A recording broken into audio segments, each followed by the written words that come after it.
Okay, we need to finish up the last of Unit 14, talking about acids and bases. Notice my little note here. This is a little different, so you're going to have to wrestle with this a little bit, and there's some information that we just need to memorize in order to process. So, first thing we're going to talk about is acidic and basic properties of salts. Now, as a reminder, in the chemistry world, another salt is another word for an ionic compound, okay?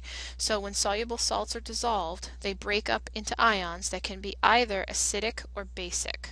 Okay, either one. And so we're kind of getting this bigger global picture that really we can look at any solution and figure out if it's acidic or basic if we look at what's in it and what can influence the pH. The acidic or basic ions make the solution acidic or basic. It's kind of what I just said. Now, how do we determine the acid-base properties of a salt? Well, we have to figure out what each ion in the salt comes from. So we kind of backtrack in terms, this is going to go back to the conjugate acid and base pair stuff. So for example, potassium cyanide. The potassium ion is going to come from a strong base, which is potassium hydroxide. The cyanide ion comes from a weak acid. So that's going to determine what quality that gives the ion.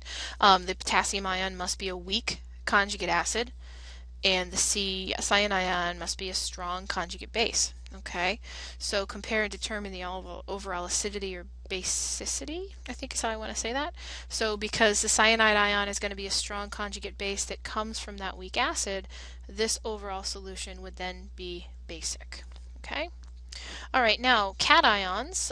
Here's just some patterns. It will be a weak conjugate acid. Remember, cations are positively charged. It will come from a strong base, so your potassiums, your calcium from potassium hydroxide and calcium hydroxide. It will be a strong conjugate acid if it comes from a weak base. So ammonium, right, in any of these weak organic acids, you also will get stronger conjugate acids from any of these highly charged metal ions. Okay, your aluminums, your irons, some of those as well will also give you strong conjugate acids. Now for anions, it will be a weak conjugate base if it comes from a strong acid. Okay, so your chlorine, your hydrogen sulfate from hydrochloric and sulfuric acid. Your weak acids, your strong conjugate bases will be from weak acids. So here's hydrogen carbonate ion, the nitrite ion, that's going to come from carbonic acid and nitrous acid. Okay, so again, it's really just going back to if something is a weak acid or a weak base, what's it going to come from, and then what's it going to turn into.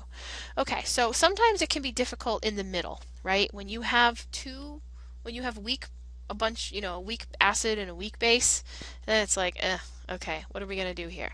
Because it's not as obvious. So you got to look at the Ka and the Kb values, because those, remember, Ka and Kb's are simply a reflection of how much something is going to dissociate or not. So if the Ka is larger than the Kb, it's going to be acidic. If the Kb is larger than the Ka, it's going to be basic. And remember, Ka and Kb times Kb will be equal to Kw. So again, you can use Kw as an intermediate to figure, if you don't know one, you can figure out the other one for any weak acid and its conjugate base. The strong acids and bases are pretty easy to figure out. So the Kw is going to come in handy when you have a weak acid and its conjugate base, or a weak base and its conjugate acid. And again, here's just a table that summarizes those predictions of pH based on salts have acidic or basic properties. Okay, so if we predict which of the following will be acidic, basic, or neutral, I'm not sure how much of this you have to write down or not. Ammonium bromide, if we split it up, ammonium is a strong conjugate acid from ammonia, which is a weak base. Bromide is a weak conjugate base from hydrobromic acid, which is a strong acid. So overall, it's going to be an acidic solution. Same thing with iron 3 chloride. Iron 3 is a strong conjugate acid. The chloride is why is it a strong conjugate acid? Remember those highly charged metal ions. We had that comment earlier. Chloride is a weak conjugate base from hydrochloric acid. So its overall is going to be an acidic solution. Okay? So again, it's working backwards, putting it all together. Sodium carbonate. Sodium is a weak conjugate acid from sodium hydroxide. The carbonate ion is a weak conjugate base from carbonic acid. So we're going to get a basic solution for sodium carbonate. Then we've got potassium perchlorate. Potassium is a weak conjugate acid from a strong base. The perchlorate ion is a weak conjugate base from the perchloric acid. So overall, it's going to be neutral. Okay, overall, it's going to be a neutral solution for those two. All right, then we've got sodium here, going to be a weak conjugate acid. Oh, this is going to be oxalic acid, so hydrogen oxalate would be my guess on the name of this ion, but it's a strong conjugate base, so it would be an overall basic solution. Okay, and we'll do some of these practice problems as well to make sure that we totally understand this. If you look at some samples, and this is just a reminder, you want to make sure that you look through these. 14.18 on page 689, 14.19 on page 690.